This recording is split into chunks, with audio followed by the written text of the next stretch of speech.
Alright, it's about 7 o'clock on July 21st, 2022. Sun is finally up. I'm about ready to roll. I got the bike and the trailer all loaded up and everything, so I'm just going to roll out, or I'm going to hook up and roll out in one shot, basically. I was going to park it out in the sun, but I'm like, well, I need to get moving. So I've been up since about 5 this morning. I got a couple tubes patched. I got my breakfast eaten, got the bike loaded, normal kind of stuff. Yeah, anyway. Gotta move that, I guess. That's no good. That's going to hit.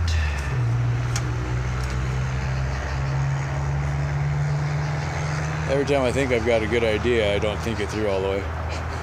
That's why you shouldn't do anything important before 7 in the morning, I guess. Anyhow. Yeah, starting to get noisy. I guess we got to get rolling. First stop is Walmart. It's about 2.5 miles from here. We can do that off of the freeway, so we'll take surface streets to get there. And then hit the road. It's going to be a long ride today, but after the first about 15 miles of uphill, then it's going to be a long downhill. I think we can hit 100 miles today. That's the goal. That's why I got up early. So we'll see. About 11 o'clock. Got about 3 miles left on this hill. Then it's downhill most of the rest of the day. I am not making good time.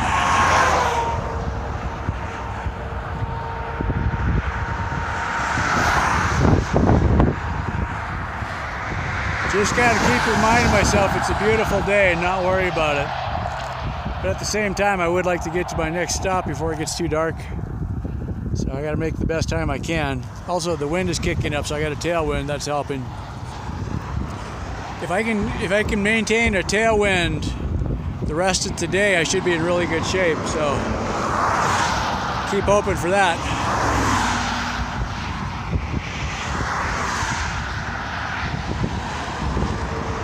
Yeah. All right, giddy up.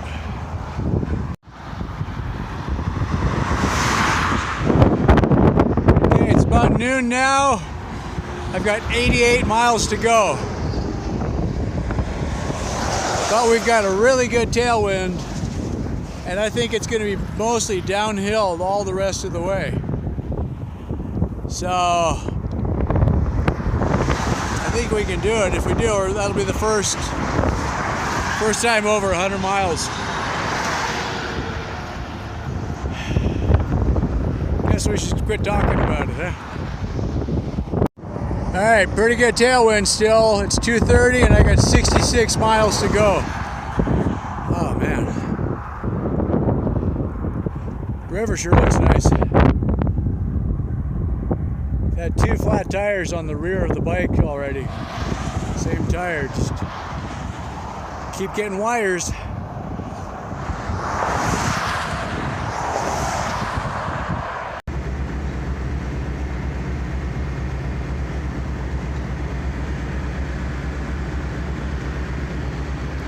It's kind of funny, I happened to talk to the guy that does maintenance here.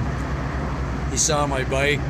I was parked on the opposite end, way out of the way down there, right? And he's like, oh, that's an e-bike. Oh yeah, okay. So he's asking some questions a little bit while he's taking the trash out of the trash cans. He's like, well, I've seen people plug in. It's not really a big deal. I'm like, oh, okay, thanks. I was somewhere between, I wanted to ask somebody, but there's not normally somebody that works here. I mean, they come through and they pick up trash and they clean, but there isn't somebody on staff all the time. But I'm like, yeah, so there's plug-ins all over out here. I mean, some outside, some inside. If they didn't want you to use them, they would hide them, or they would, lock them or something like that. But it's just kind of funny. He's like, oh yeah, no problem, And realistically, from a dollar's point of view, the amount of money that this would cost to fill up one e-bike is probably less than the amount of money it costs to flush the toilet.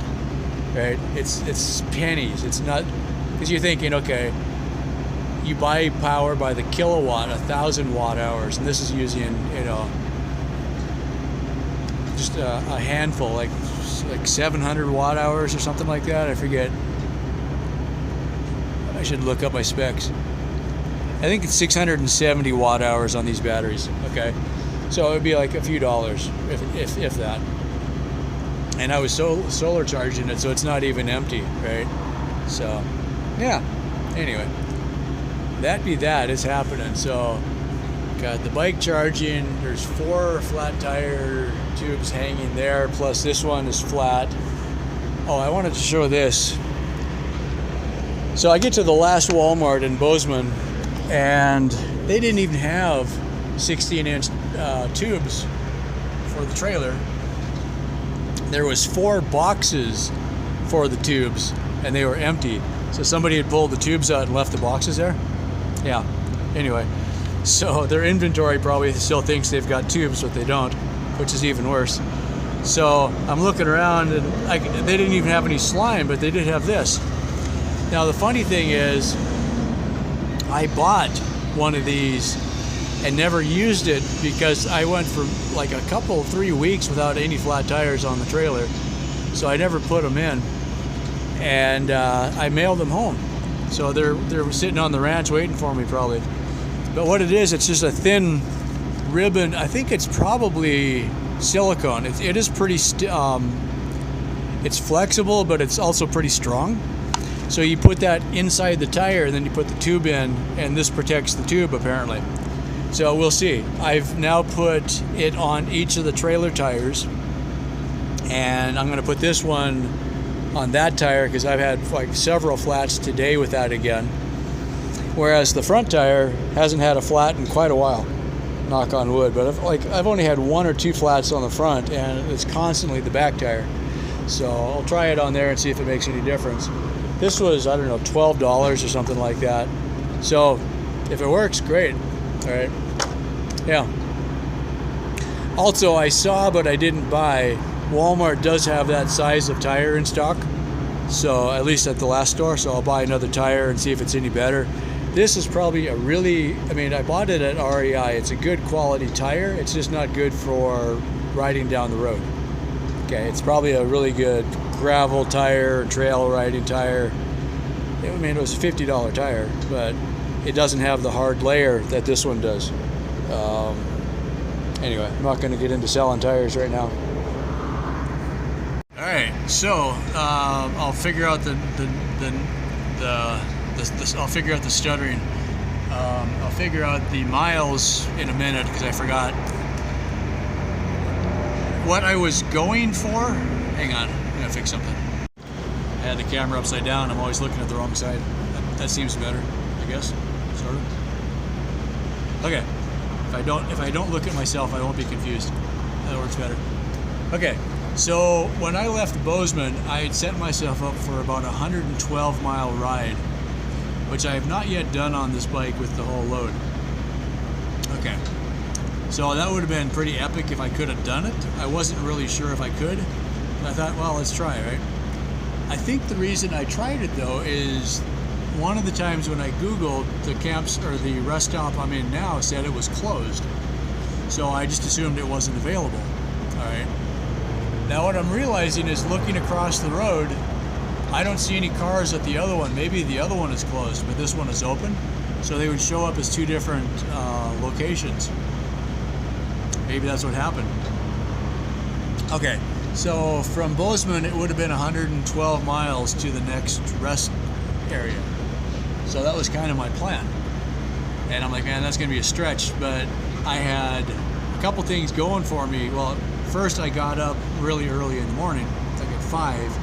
But it ended up being 9:30 when I finally got out of town. So I didn't really take advantage of getting up early. And the battery wasn't very full. I should have plugged in at Bozeman and plugged in, got the battery charged there. Then I could have left first thing. So the time I got out of the rest area and then rode to the Walmart, tried to find the tubes. That's where I bought this. And stocked up on some groceries. I got some Cliff Bars and miles. Oh, and then after, this was the funny thing, I knew I had about $50 left on my credit card, so I bought about $50 worth of stuff. And then an hour after I left town, I saw I had money come in from PayPal. Thanks, Mom. And then I also had the YouTube money came through. Well, I haven't seen it in my account yet, but it'll be either today or tomorrow. I always write down on my calendar the 22nd for the YouTube money, but I got the email on the 21st usually. So I may or may not have money there. But I'm like, okay, so I knew how much I had, so I spent most of it. And then tomorrow I'll probably have the rest of the money. And then today, now I don't have cell phone coverage out here again. Yeah, go figure. At least it's where I can do internet. So this will get uploaded tomorrow when I get into Billings, which is not too far away. Anyway, so I got probably about 65 miles today, which I should have done a lot better because I went up a pretty good hill and then it's been downhill for 50 miles or something like that.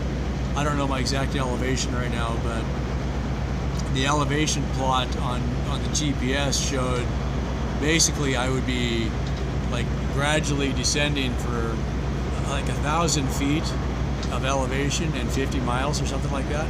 I couldn't quite coast, but it was definitely easy riding.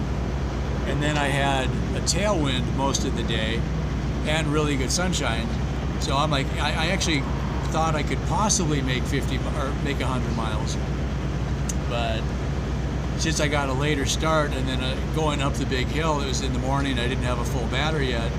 So I ended up pushing up the hill for a ways, and then I used up a bunch of battery.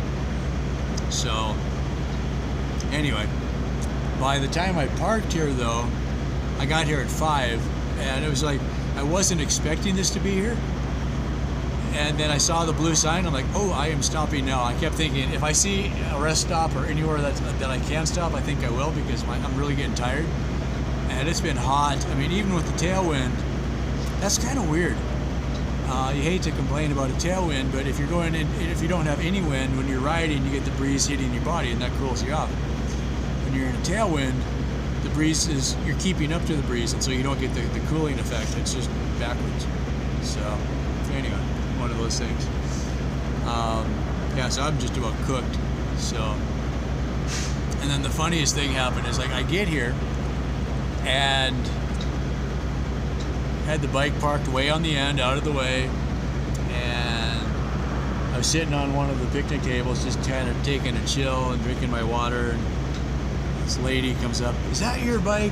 Okay, so I get to tell her the whole story, and then she's like, oh, wait, let me get my camera. So she does a YouTube video or something she's gonna post or something, gets the story, gets her husband on the phone, sends a bunch of pictures, I'm like, okay, great, Meantime, this other guy is seeing this all happen. He's kind of like, that's kind of weird. So she gets kind of done, and then the other guy comes up and asks a question, and he's a old Marine Corps guy, and he's like, oh, that's really cool. So we start talking a little bit, and then another family comes up, and pretty soon I got 3 different people asking me questions at the same time. And so the kids of the second family, they run back and they grab all their apple sauces and something else, and the other guy gives me like $20. And the first lady, she's from either North or South Carolina, which is where Ryan is from, the guy that I got the Charger from at the solar bike place. So I'm like, I showed her his address. I didn't have anything to write it on, but anyway, so maybe they'll get in contact with her there. But it's just kind of funny. It's like, yeah, you can't be an introvert with a bike like this, because everybody just wants to come up and ask you questions and stuff. So, yeah. Anyway, I went through a whole gallon of water today. It's, I think, the first time I've ran out. Well, I mean, I have 2 gallons. It's like I've got the 2 water bottles that I drink out of on the bike, my Camelback, and I refilled both of those twice out of the gallon I had, and the gallon was empty, but then I still had the second gallon, so I wasn't out of water. And then I've been refilling my water bottle while I was talking to people. 2 or 3 times I filled it up, so that's almost, I think it's 3/4 of a liter on those. And it's just like, just parched. So, it's hard work. looks like you're just sitting there, and you know, people are like, oh, you're on the electric bike. I'm like, no, it's still a bike. I'm still pedaling. Yeah. Whew. So, yeah. That's going to work out good. So this way, in the morning, actually, I'm going to let this charge until it's full, but it probably will be about another hour. I forget what time is it. It's 7:45 now, so by the time it's dark, it'll be charged, and I'll move out of this spot and kind of get over in the grass a little bit, probably over there by that one, and just get out of the way and out away from the lights a little bit further if I can. There's a light right there. Figured out. I might. What I did last time that worked really good. Sort of like that. There's the patch of concrete right around the picnic table, so I could park the bike on the concrete so it doesn't tip over, and then I could put the bed either on the grass or on the concrete. And if I put it on the concrete, then I don't mess up the grass. Is kind of what I'm thinking of. And yeah. So first thing in the morning, then it'll be. The bike will be fully charged, so I could roll just at first light if I wanted to. Because I'm usually starting to wake up by 5 anyway, so I might as well take advantage of it. Next town is Billings, so the next rest stop is 40 miles or 50 miles from here. 40 miles, I think, from here.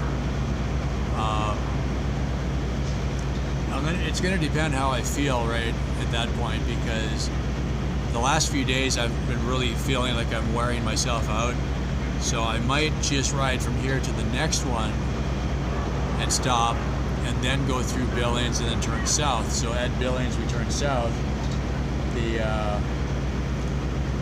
I-90 turns south there, and I think I might have that confused. Anyway, so then I'll go down into Wyoming, and we'll go through Wyoming into Colorado, through Colorado, into New Mexico. I may or may not follow the same route that I took coming up. Might, well, I guess it's going to depend too, because when I came through New Mexico, the campsites that I liked, it was off season. I might have a hard time getting a campsite now, especially with the kids out in summer and everything like that, so I'll have to look and see if I can get a campsite. You know, but well, I can't quite follow my notes from last time because those notes are on the phone that doesn't work anymore.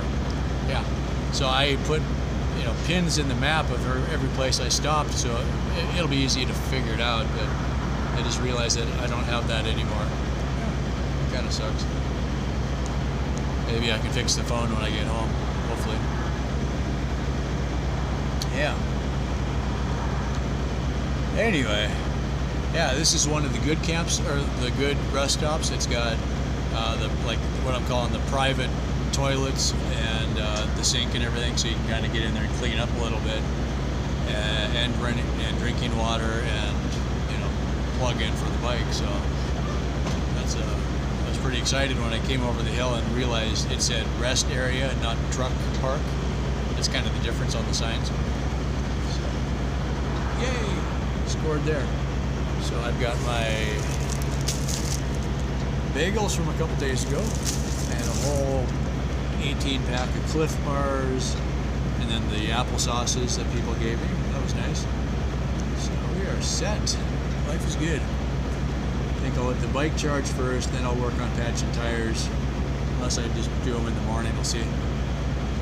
Oh, this was a trick. I don't think I talked about this. One of the things, like when you're patching tires, it's nice to have some kind of a bowl of water that you can look where the leak is. So you blow up the tube, put the tube in the water, look for the bubbles, that's how you find the leaks. Well, you could do it in the sink if you have a sink, but usually the sink doesn't have a stopper, so you can't fill up the sink. So one idea that I've done in hotels a couple times is take some of my Gorilla Tape and just plug up the sink. Just, you know, put a piece of tape across the drain, fill up the sink, do your stuff, and then take it off. Usually it doesn't even leave a mark, so that's easy to do. But this morning, or I guess last night, no, it was this morning. I didn't feel like doing it last night. I was tired. I looked around in one of my shopping bags from maybe California or Oregon, I can't remember. But one of my bags from Walmart was the heavy duty bag, not the cheap disposable one. It was like the one you're supposed to reuse that they charge you a nickel for or a dime or whatever. You know, it still had a hole in it from something I had put in there that punched a hole in it, but basically it was a pretty heavy duty bag. So I looked at it, took some Gorilla Tape, taped across where the hole was that I could see, took my gallon of water, and there was a tap on the outside that I used to fill it up with, so I just put some water in the bag, made sure it wasn't leaking out really fast. Okay, grab the tube, stick it in there a few inches at a time, and that worked just fine. So if I have, the trick is having access to water to use in the first place, because the last thing I want to do is kind of a tough call. I've had to make this choice before. If you don't have any more spare tubes, you end up using your drinking water to find the hole in your tube so you can patch it so you can ride, or otherwise you're stuck in the desert, right? So, you know, I don't always have a gallon of water that I just want to waste. So the other thing that I keep meaning to do, and I haven't done it yet, at home I've got a spray bottle that I put dishwashing detergent in. That's how I wash my dishes. I just spray a little bit of dishwashing detergent through the spray bottle. It comes out foamy. Use very little soap that way. Well, that would work really good for spraying the tubes. Oops. Spray the tube so you can, you know, the soap suds, when it hits the leak, the bubbles will start blowing, you know, expanding, getting bigger. So where the bubbles are getting bigger, that's where the leak is. Okay, and that doesn't use very much water. So if I would ever remember to grab one of those, that's how you do it. Anyway, so yeah, long story longer, I guess the grocery bag worked really good for finding the leaks. So might do that again. I just usually get a bag full of water, go over, set it on the grass. So if it leaks, you don't make a mess. You're just watering the grass. You know, everybody's happy then, and then we're good. So yeah. Anyway, one of the things that I kind of keep thinking of on this trip is I'm out here supposedly spreading the word, but I still don't have any signs on the bike. I never did get business cards printed, you know, that kind of thing. I've got the website, and so if somebody does talk to me, I can tell them about the website, but I don't have any, you know, it's not written down on anything. I had wrote it on my vest that I wear, but then I washed it, and it's hard to read. So either on the way home, I'm kind of like, now I'm almost home. I had some ideas for what I wanted to do for a logo and stuff like that. So if I'm going to make business cards, it would be, you know, make sense to make something a little bit nice. So,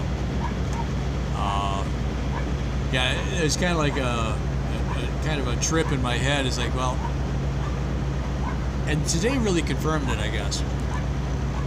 If I had a sign on the bike, and if I parked it not at the far end, but somewhere where people would see me, I could just sit there, drink my water, catch my breath, and randomly, you know, the trailer attracts attention. People come up and ask questions about it.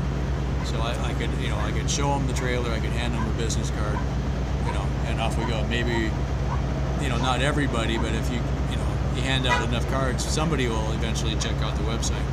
Okay. So I need to do that. Being an introvert doesn't work very well if I'm actually trying to spread the message. So I guess one of the thoughts a couple nights ago, and I'm laying there, you know, I'm sore and I'm hot and sweaty and I'm just trying to fall asleep, and I'm like, why am I doing this if I'm not talking to anybody? You know, I need to get that part figured out. So yeah, we'll get there. It's like the Marine guy I was talking to here.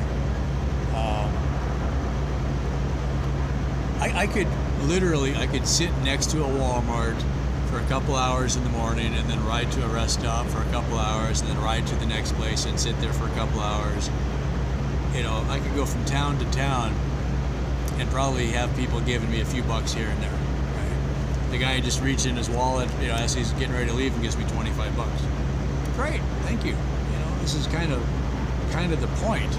you know, one, talk to people, two, get people involved, you know, and most people I end up talking to are veterans or no veterans, because we're everywhere, you know. So if I'm riding on the highway and not talking to anybody, that doesn't do any good. So, oh, now the phone's going to go dead. Oops. All right, that's it for now. As always, thanks for watching the videos, and like and share, and bye. Oh, I got to figure out the miles too. I'll come back. Bye. All right, yeah, it was 84 miles today anyway. Oh, no wonder I'm tired. I'm really glad I stopped when I did, because the next one is still 40 miles away. So, yeah, 120 miles would have been a pretty solid day. I don't think I can do that with the load I've got. So, yeah.